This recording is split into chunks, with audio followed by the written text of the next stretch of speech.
단테의 저자인 신곡의 저자인 단테는 지옥의 등급을 나누었습니다.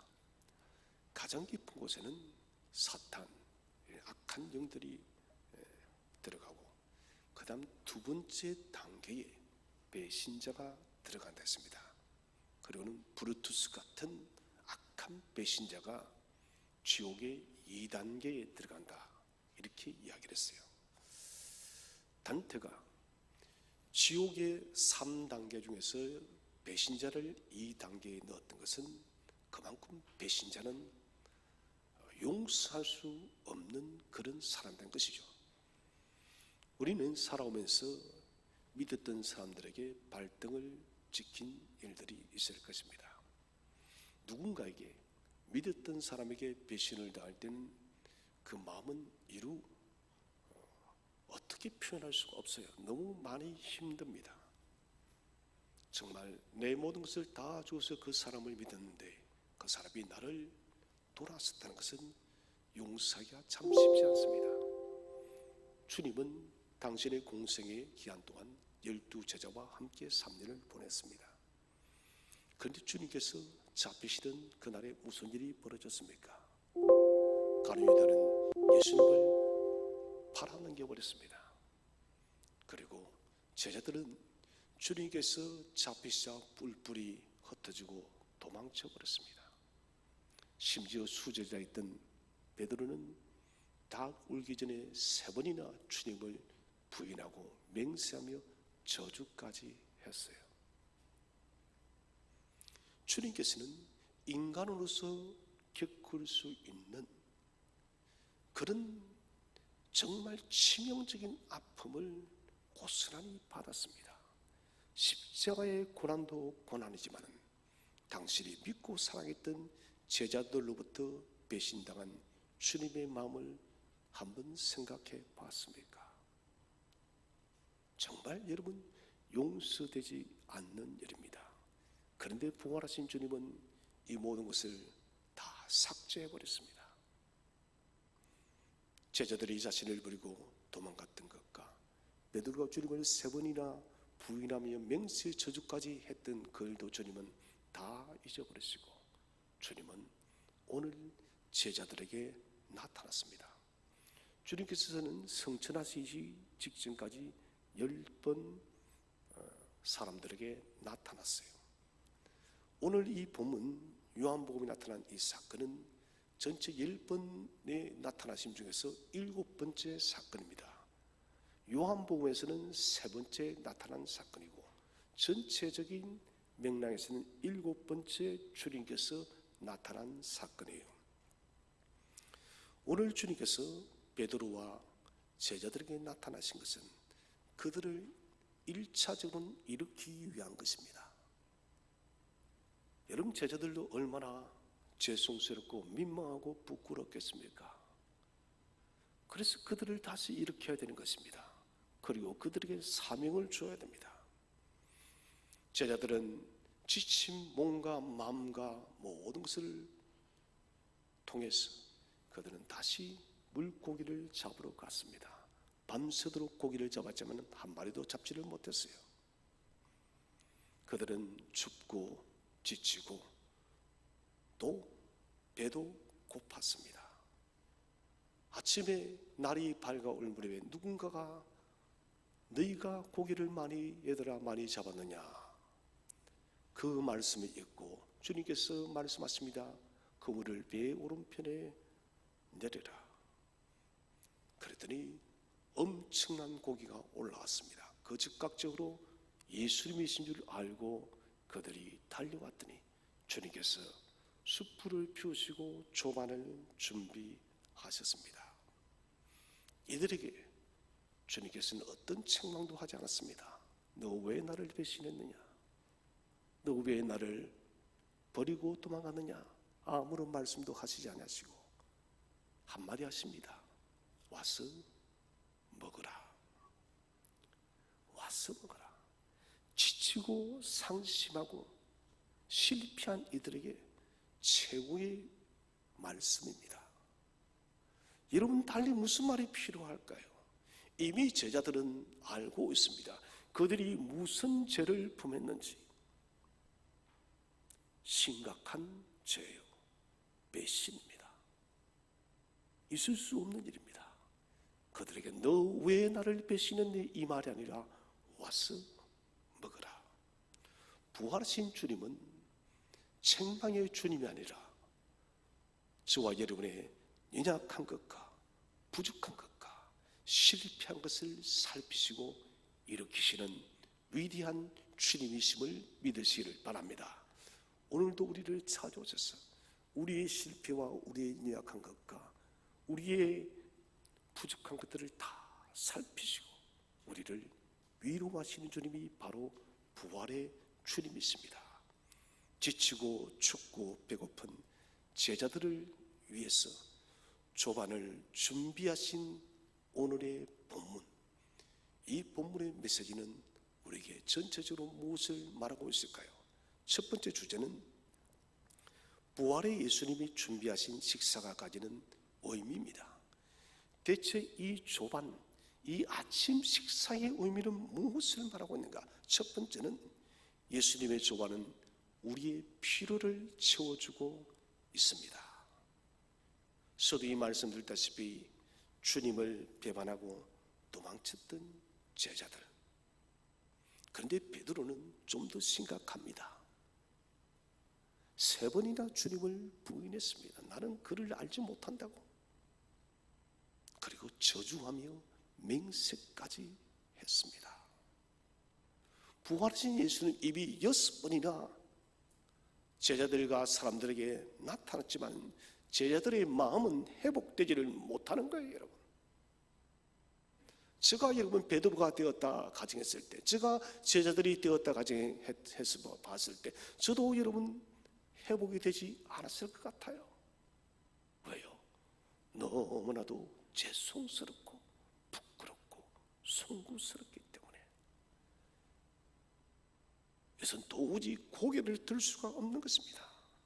그래서 오늘 3절 말씀, 우리 3절을 다시 한번 합독하도록 하겠습니다. 3절 말씀 시작. 시몬 베드로가 나는 물고기 잡으러 가노라 하니 그들이 우리도 함께 가겠다 하고 나가서 배에 올랐으나 그날 밤에 아무것도 잡지 못하였더니. 자, 저는 시몬 베드로가 나는 물고기 잡으러 가노라, 이 한마디 속에 베드로의 마음과 제자들의 마음이 그대로 다 담겨 있습니다. 여기는 체념의 말이 마음이 담겨 있어요. 무엇에 대한 체념입니까? 주님을 모시고 살았던 그들의 3년의 공생의 삶입니다. 그런데 그들은 생명의 주를 부정하고 부인하고 도망갔습니다. 거기에 대해서 밀려오는 체념과 상심과 낙담의 마음, 이것이 나는 고기 잡으러 가더라 여기에 나타나고, 그리고 그들의 몸과 마음이 얼마나 지쳐 있는지 그대로 나타나는 것이 바로 고기 잡으러 가노라. 여기는 또한 여러분 무엇이 묻었냐면 먹고 사는 문제예요. 여러분 이런 일을 경험해 봤을 것입니다. 마음에 너무너무 깊은 상심이 있는데 직장은 가야 됩니다. 누구나 경험해 봤을 겁니다. 지금 바로 그런 상황이라는 거예요. 주 예수 그리스도에 대한 마음 때문에 도무지 일을 할 수가 없는데 그럼에도 불구하고도 일은 해야 됩니다. 생계의 문제니까요. 기쁨으로 생계 현장에 나가면 얼마나 여러분 좋습니까? 직장에 출근할 때 즐거운 마음으로 가면 얼마나 좋은가요? 그런데 지금 그것이 아니라는 것입니다. 몸과 마음이 천근만근입니다. 도무지 직장에 가고 싶지 않습니다. 그런데 그들은 바다의 현장으로 가야 되는 거예요. 그들이 일하지 않으면 당장 식구들이 굶어 죽으니까요. 그런데 밤새도록 고기를 잡았습니다. 그물을 내렸다가 올렸다가 내렸다가 올렸다가 수없이 했지만은 단 한 마리도 잡지 못했습니다. 마음도 지쳐 견딜 수가 없는데 물고기도 한 마리도 올라오지 않았다는 거예요. 밤새 지치고 몸은 물에 젖어서 온몸이 추위에 떨립니다. 그리고 여러분, 그물을 내리고 올리는 것은 막노동이에요. 육체의 힘이 얼마나 소진됐겠습니까? 배까지 고파옵니다. 이들의 모습은 제자들의 내면의 상태를 그대로 보여주고 있어요. 제자들의 궁핍과 지친 현장 앞에서 주님은 무엇이라 말씀하시나요? 와서 먹으라. 저는 부활하신 주님께서 하신 말씀 중에서 이 말씀만큼 위로가 되는 말씀이 없는 것 같아요. 저와 여러분의 삶의 현장에서 지치고 낙심되어서 견딜 수 없는 상황 속에 있는데 주님이 초청하세요. 사랑하는 아들아, 사랑하는 딸아, 내게로 와서 먹으라. 내가 주는 것을 먹으라. 이 말씀인 거예요. 달려오니 따뜻한 숯불이 피워져 있습니다. 그들이 숯불 앞에 딱 다가오니 그 숯불은 얼어붙었던 몸을 녹여 주었습니다. 그리고 주님은 직접 생선과 떡까지 준비를 했습니다. 우리 주님께서는 제자들의 육체적 마음의 필요를 다 알고 계신 주님이었습니다. 그래서 주님께서는 지금 제자들에게 다른 말이 아니라 가장 그들에게 필요한 말, 와서 먹으라. 저는 여기에서 중요한 사실을 깨달았습니다. 예수님께서는 제자들에게 그렇게 하시던 것처럼 저와 여러분의 인생의 그림이 춥고 배고프고 고난 중에 살아가는 것을 원치 않습니다.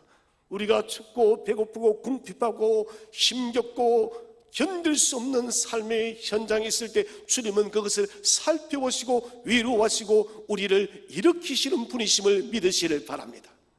우리를 책망하는 분이 아닙니다. 너 왜 나의 명령을 어겼어? 너 왜 네 마음대로 그 길을 걸어갔니? 너 왜 하나님 말씀을 버렸니? 이것이 아니다는 것이에요.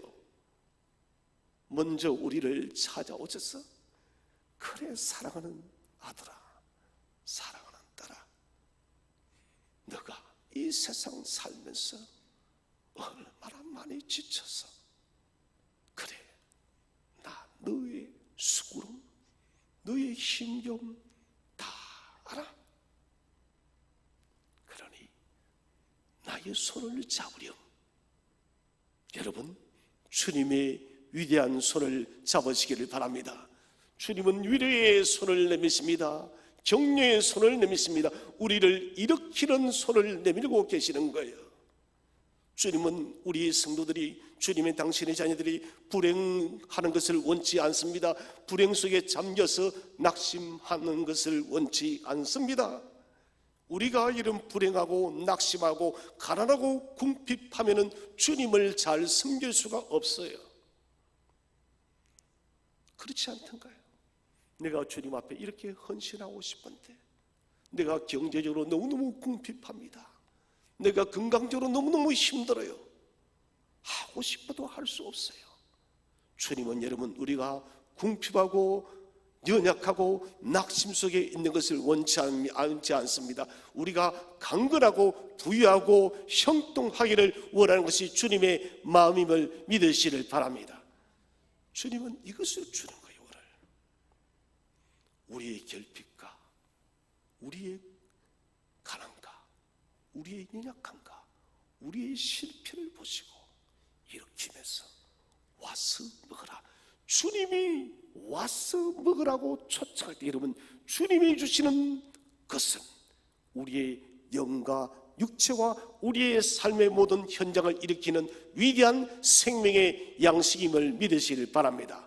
그래서 여러분, 주님이 주시는 모든 것을 먹으십시오. 특별히 생명의 말씀이 저와 여러분의 삶 속에 들어갈 때 주님은 낙심 속에 있던 제자들을 일으켰던 것처럼 저와 여러분을 일으킬 줄로 믿으시기를 바랍니다. 두 번째로, 예수님의 조반은 우리를 실패의 자리에서 일으켰습니다. 자, 우리 5절 말씀을 한번 읽어보겠습니다. 5절 말씀 시작. 이르시되 얘들아 너희에게 고기가 있느냐 대답하되 없나이다. 자, 주님이 밤새도록 고기를 잡은 제자들에게 얘들아. 자, 이 보면은 주님께서 좀 특별한 말을 씁니다. 얘들아. 이 얘들아 말은 바이디아라는 말이에요. 바이디아. 바이디아라는 말은 어린 아이입니다. 직역하자면은 예수께서 이르시되 아이들아, 초등학생이요, 어린 아이들아, 너에게 고기가 있느냐 이 말이에요. 다 큰 성인입니다.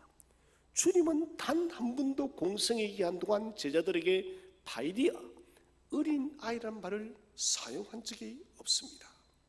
오늘 처음 부르고 있습니다.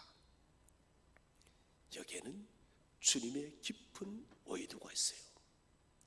주님을 부인하고 도망쳤던 제자들, 부활한 예수님을 이미 몇 번 만났지만 여전히 그들은 마음과 삶이 회복되지를 못하고 있습니다.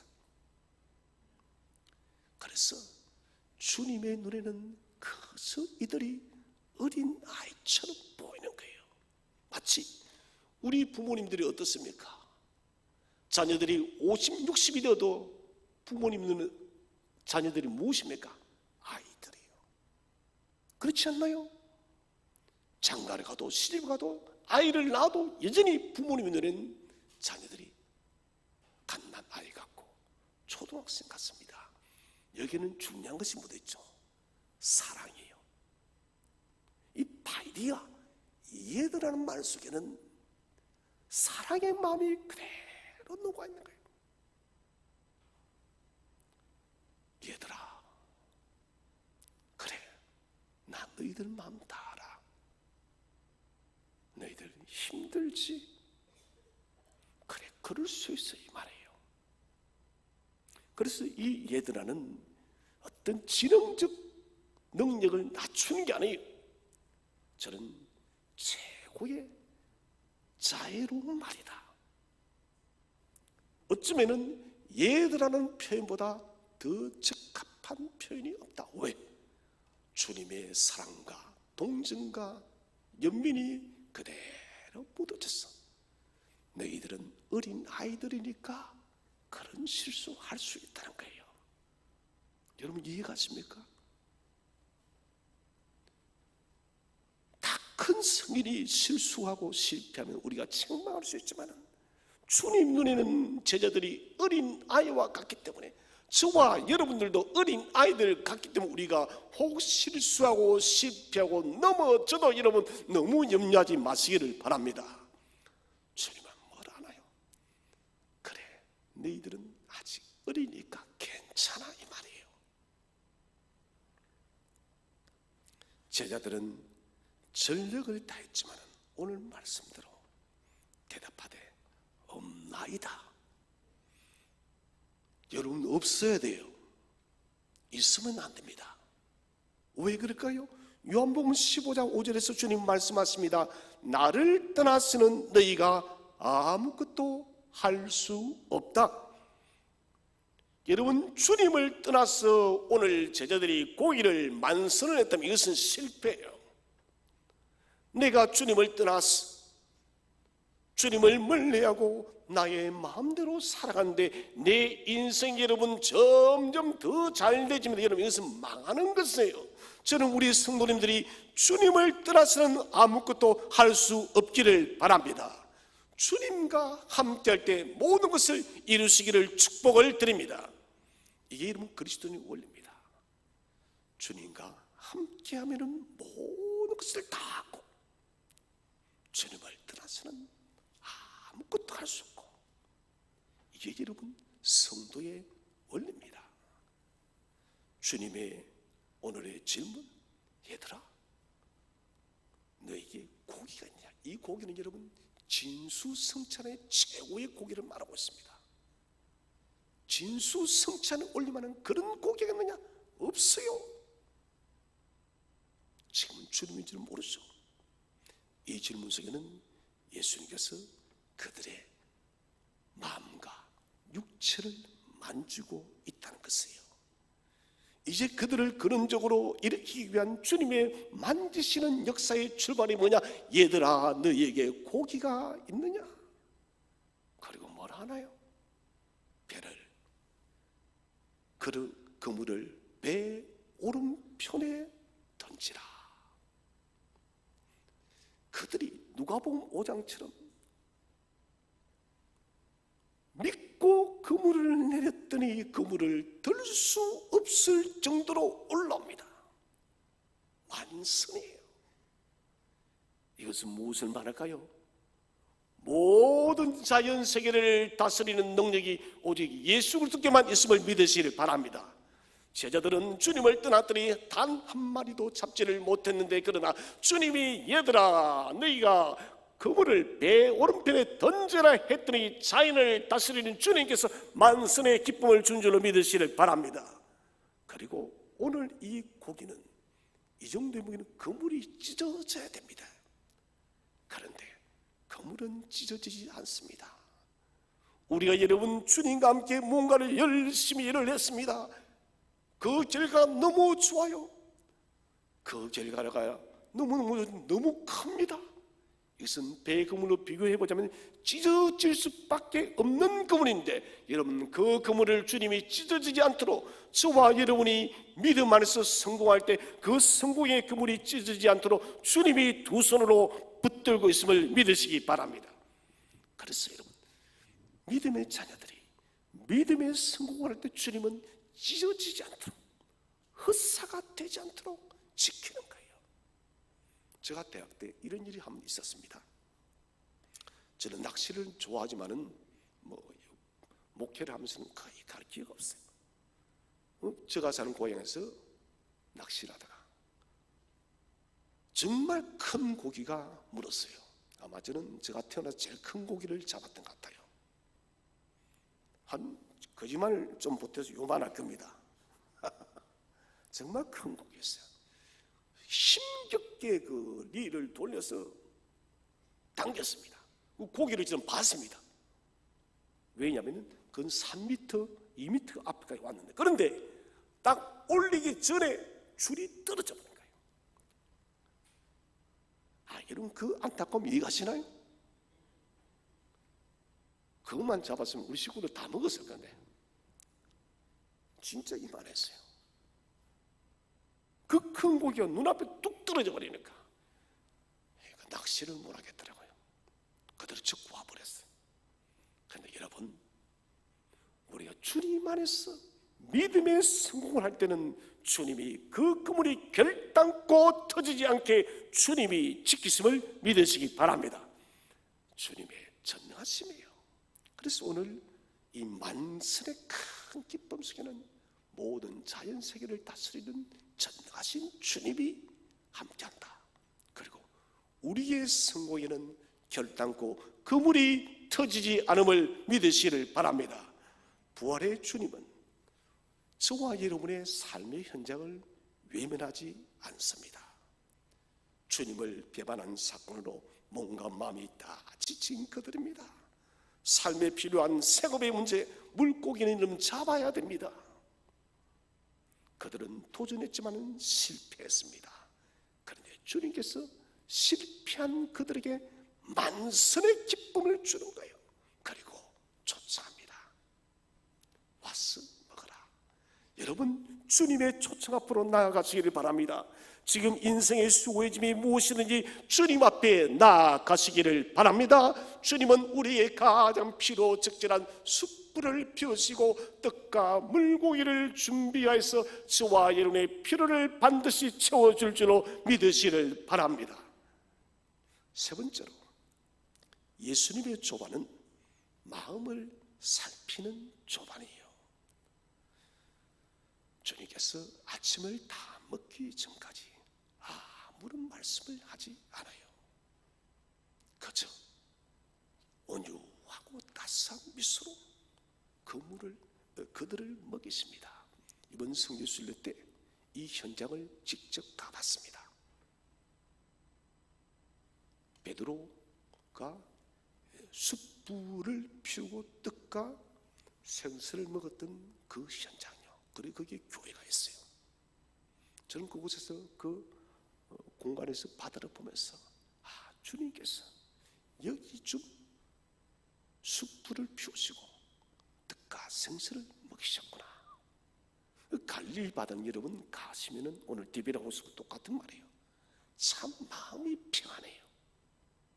예루살렘은 가면 여러분 뭔가 비장하고 좀 음산한 마음이 들어요. 왜 그럴까요? 주님께서 처형당하고 온갖 핍박을 받은 곳이 예루살렘이에요. 그런데 갈릴리는 주님께서 온갖 기적과 아름다운 일들이 너무너무 많이 일어난 곳이 갈릴리예요. 그래서 이사야 시대도 이방의 갈릴리가 예수 때문에 빛을 받게 된다 했는데, 실제적으로 여러분 이방의 갈릴리는, 구약의 갈릴리는 조롱을 받았지만 주님 때문에 갈릴리는 빛의 도시가 되어졌어요. 거기는 물도 풍요로워요. 그리고 여러분 초목도 너무너무 많이 자랐어요. 그래서 갈릴리 자체가 평화롭고 기쁨이 있는 도시 같더라고요. 주님께서는 따뜻한 미소로 그들을 바라보시면서 7명의 제자들에게, 아마 저는 생각에는 그 생선을, 가시를 다 발라서 그렇게 주셨을 것 같아요. 떡도 떼어서 입에 넣어 좋지 않겠느냐. 주님은 충분히 그러실 분이니까요. 긴장되어 있는 제자들에게 온유한 미소를 지으면서 크게 바라보면서, 그리고 오늘 주님은 직접 식사를 섬기고 있습니다. 6월절 만찬 때도 주님은 수건을 두르시고 제자들을 반을 시키신 주님이십니다. 여러분, 죽기 전에도 주님은 섬기시는 주님이셨는데 오늘 부활하신 주님은 부활 후에도 여전히 섬기시는 주님이심을 믿으시기를 바랍니다. 그래서 여러분, 우리도 섬겨야 되는 거예요. 부활하였다 해서 주님께서 교만하지 않았습니다. 오늘 우리 같은 죄 많은 죄인들과 친히 식사를 하시면서 섬기고 있다는 거예요. 당신의 섬김으로 제자들의 마음을 자세히 살피고 있습니다. 그들의 피곤한 육체, 주의, 그리고 그들의 마음을 푸근하게 알아주는 거예요. 저는 이 모습을 보면서 엘리야가 떠올랐습니다. 발과 싸우고 앞과 싸우고 이스라엘이 돌아오기를 그렇게 원했지만은 이스라엘은 돌아오지를 않았습니다. 어떻게 합니까? 브엘세바까지 내려가서 로뎀나무, 여러분 로뎀나무가 무슨 멋진 그런 나무 아니에요. 물론 저는 구글에서도 봤지만 직접 보면 진짜 초라한 나무예요. 잎사귀도 별로 없어요. 그늘이 만들어지지 않는 듯한 나무예요. 로뎀나무는 시궁창이라는 뜻을 가지고 있어요. 로뎀나무 아래 누가 있으면은 저 사람 인생이 진짜 시궁창 같구나, 정말 죽을 위기구나, 이 말이에요. 로뎀나무 아래 누워있는 엘리야에게 너 벌써 일어나지 않아? 하지 않았어요. 천사를 2분이나 보내서 흔들어 깨워서 떡을 먹이고 따뜻하게 그리고 물도 먹이고 2분을 깨워서 호렙산으로 가게 하신 하나님. 여러분, 이 하나님은 지금도 동일하게 우리가 지쳐 있을 때 우리에게 위로와 격려로서 일으키시는 분이심을 확신하시기 바랍니다. 하나님은 어제나 오늘이나 똑같으신 분이시기 때문에 여러분, 우리가 이런 현장에 처한다면, 제자들처럼 처한다면, 엘리야처럼 처한다면 똑같이 주님은 그렇게 우리를 안아주시고 위로해 주시고 격려해 주시고 일으키시는 분이 있어요. 주님께서는 우리의 몸과 마음이 인생의 세파에서 지쳐있는 상태에서는 무엇을 요구하는 분이 아니에요. 사람이 여러분 육체가 강건해야지 영혼도 건강해지는 거예요. 육체가 약해지면요 마음이 두려워집니다. 이러다가 나 큰 병 걸리지 않나? 죽지 않나? 내과학적으로 편도체라는 것이 심각하게 두려워집니다. 편도체가 여러분 심각해지면은 이 편도체가 약해지게 되면 사람에게 이런 병이 더 와요. 우리는 많은 통증을 가지고 있습니다. 병원에 가면은 이런저런 이유가 일을 되는데 뇌과학적으로 여러분 마음이 병이 들어서 그래요. 마음이 병이 들게 되면은 호소를 해야 됩니다. 나타내야 돼요. 그럼 육체는 어떻게 나타내느냐? 아픈 곳을 드러내는 거예요. 갑자기 어깨가 아픕니다. 갑자기 허리가 아픕니다. 대부분의 병들이면 마음의 병이에요. 그래서 여러분 편도체를 잘 다스려야 됩니다. 자, 다시 돌아서 제자들에게 사명을 주기 전에 그들의 육체와 마음을 먼저 치료하신 하나님, 다시 말하면 편도체를 치료하는 거예요. 너희들 이제 더 불안해하지 마라. 사람의 여러분 두려움은 편도체예요. 편도체가 두려워하면 계속 두려워하는 거예요. 불안해하는 거예요. 그 편도체를 어루만지시면서 이제는 두려워하지 마라, 불안해하지 마라, 염려하지 마라, 이렇게 말씀하는 거예요. 사랑하는 성도 여러분, 동일하게 우리 부활의 예수님은 우리 스스로가 복되기 전까지는 우리에게 무엇을 요구하지 않습니다. 왜 그런가? 우리가 복되지 못하면 여러분 다른 사람에게 복을 전해줄 수가 없습니다. 여러분, 그러므로 저와 여러분이 먼저 주님의 복된 삶이 되시기를 바랍니다. 늘 선포하세요. 나는 복된 사람이야. 나는 행복한 사람이야. 나는 형통한 사람이야. 늘 선포하세요. 저는 매일마다 그렇게 선포해요. 기호는 복된 사람이야. 기호는 행통한 사람이야. 기호는 행복한 사람이야. 여러분 자신의 이름을 넣어서 선포하시기를 바랍니다. 우리 주님이 원하는 모습이에요. 주님은 우리가 불행하기를 원치 않습니다. 자, 이제 둘째 주제는 제자들과 식사하는 부활의 주님은 어떤 분이신가? 첫 번째는 우리들과 변함없이 교제하시는 분이십니다. 와서 초반을 먹어라. 주님께서 준비한 뜻과 생선은 단수로 적혀있지만 신비로운 뜻과 생선이에요. 여러분 500여의 기적을 알지 않습니까?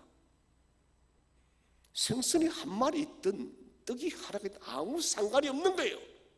주님은 충분히 공급하시고 넉넉하게 먹고 남게 하시는 분이심을 믿으실 바랍니다. 그런데 오늘 주님께서 뭐라 하시는가? 자, 10절 말씀을 다 함께 읽어보겠습니다. 10절 말씀 시작. 예수께서 이르시되 지금 잡은 생선을 좀 가져오라 하시니. 자, 여기 여러분 지금 잡은 생선, 이 생선의 밑줄을 딱 끊으세요. 그리고 11절에 보시면은 그분을 육지에 끌어올리니 가득히 참 큰 물고기, 이 물고기의 밑줄을 끊으세요. 똑같은 생선 물고기인데 달라요. 자, 먼저 주님께서 하신 말씀이 그 밑줄을 끊으시고요. 아무런 말도 못하고 있는 그들에게 주님은 생선을 가져오랍니다. 이것은 굉장히 여러분 중요한 말이에요. 생선을 가져. 이 생선은 옵사리온이란 말이에요. 옵사리온. 그리고 이어서 오는 11절의 물고기는 익투스라는 말이에요. 똑같은 생선인데 10절에서는 생선은 옵사리온이고 11절은 익투스예요. 그리고 옵사리온과 익투스는 무슨 차이인가?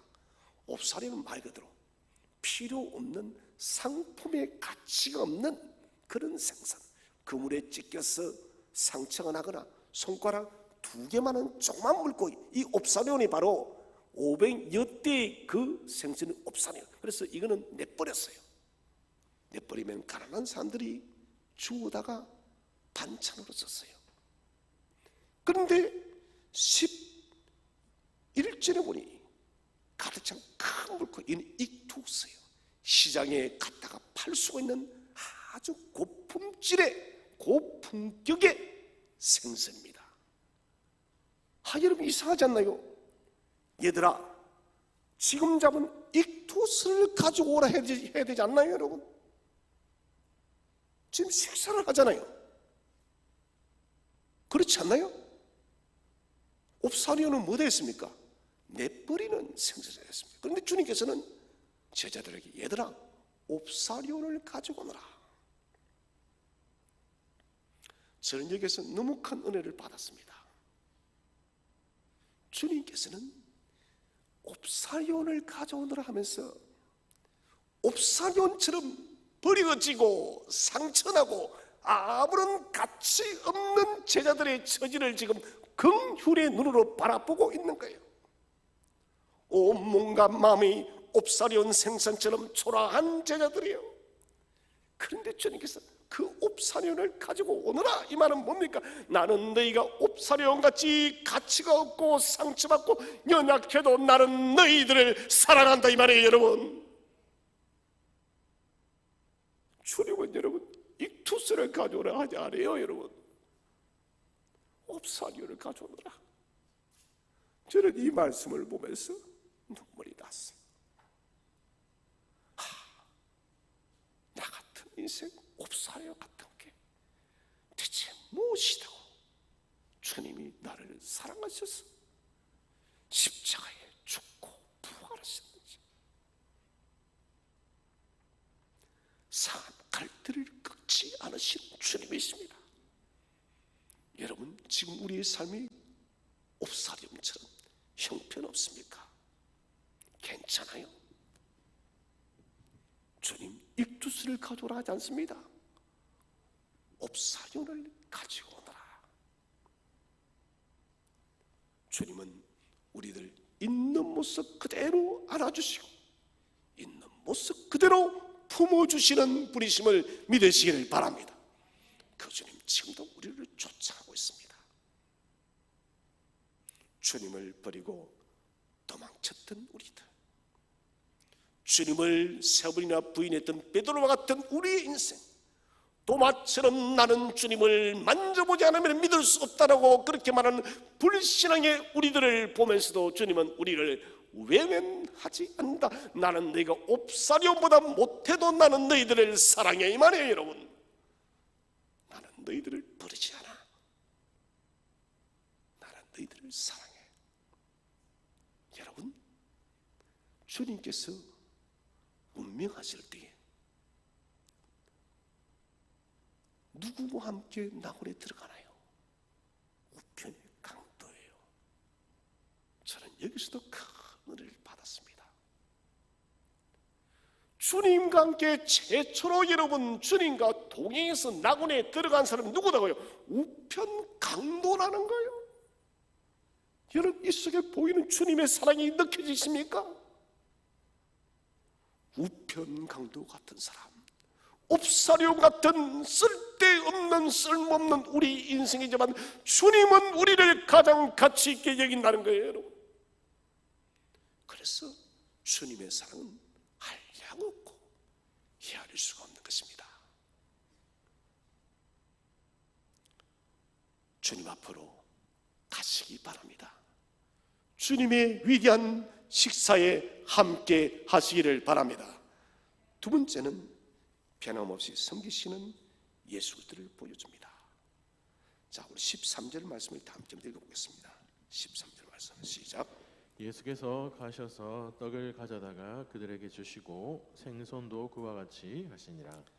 자, 밤새도록 지쳐서 힘겨움 있는 제자들에게 주님께서는 먹이십니다. 이것은 예수님은 십자가의 죽음 전에도 공급의 왕이시요 부활 후에도 우리의 모든 공급을 책임지시는 주님이심을 나타내는 거예요.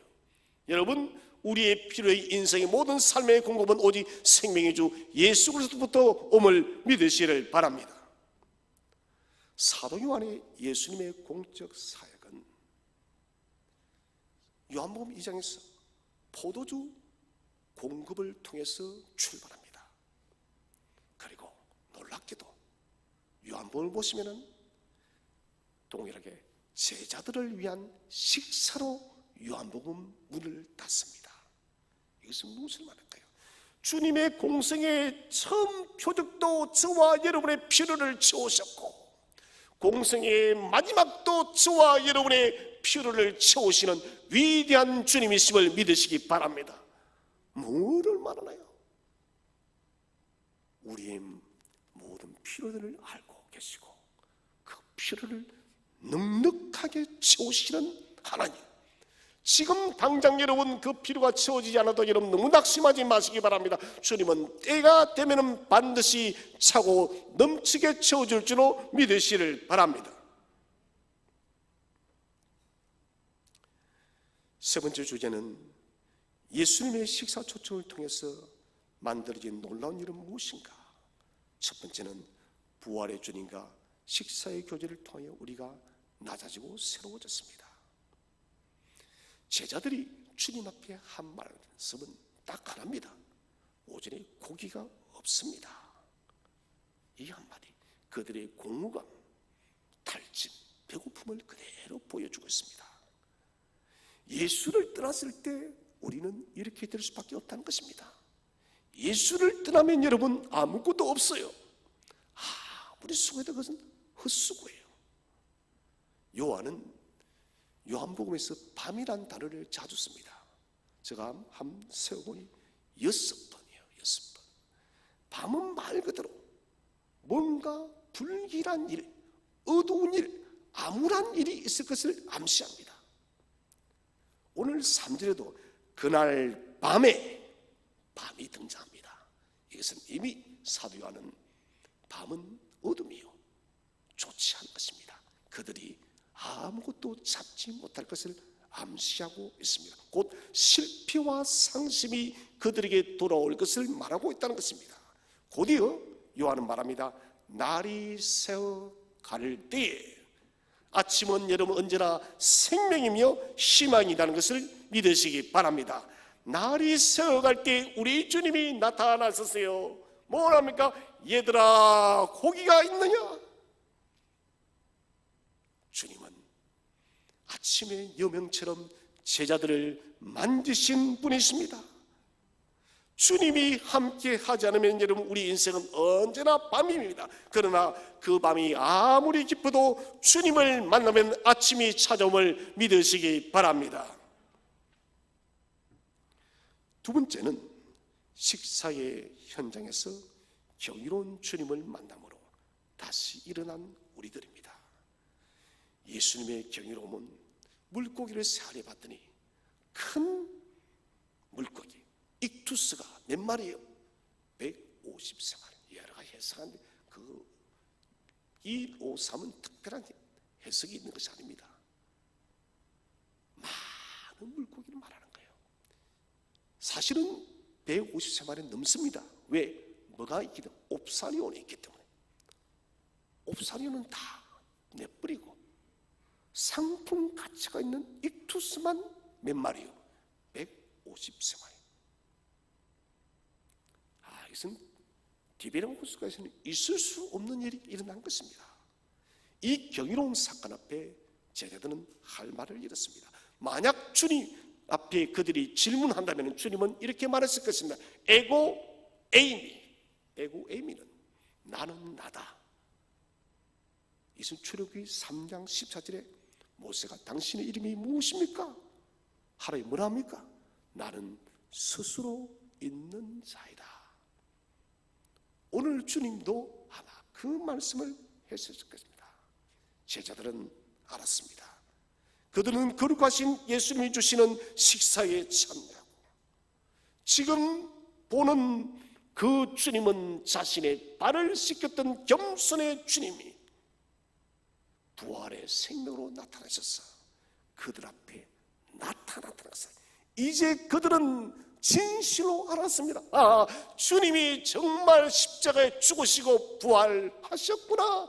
그분은 성경대로 그대로 역사하셨다는 것을 제자들은 이제서 굳게 알게 되어졌다는 것입니다. 주님께서는 이제 와서 먹으라 이 일을 통해서 그들이 감당해야 될 사명을 바라보고 계십니다. 요한복음 1장에서 성경은 말합니다. 와서 보라. 와서 보라. 그리고 마지막 21장에 와서는 뭡니까? 와서 조반을 먹어라. 이것이 여러분 우리에게 사도 요한이 주는 교훈은 뭘까요? 먼저 해야 될 일은 와서 보는 거예요. 여러분 주님을 만나시기를 바랍니다. 먼저 만날 때 그 다음에 우리는 조반을 먹는 거예요. 와서 조반을 먹으라. 주님이 주시는 풍성한 것들을 마음껏 풍요롭게 먹으시는 여러분 되시기를 바랍니다. 과거의 삶은 중요하지 않습니다. 오늘 주님은 제자들을 초청하고 저와 여러분을 초청합니다. 와서 먹으라. 부활하신 주님이 우리를 초청합니다.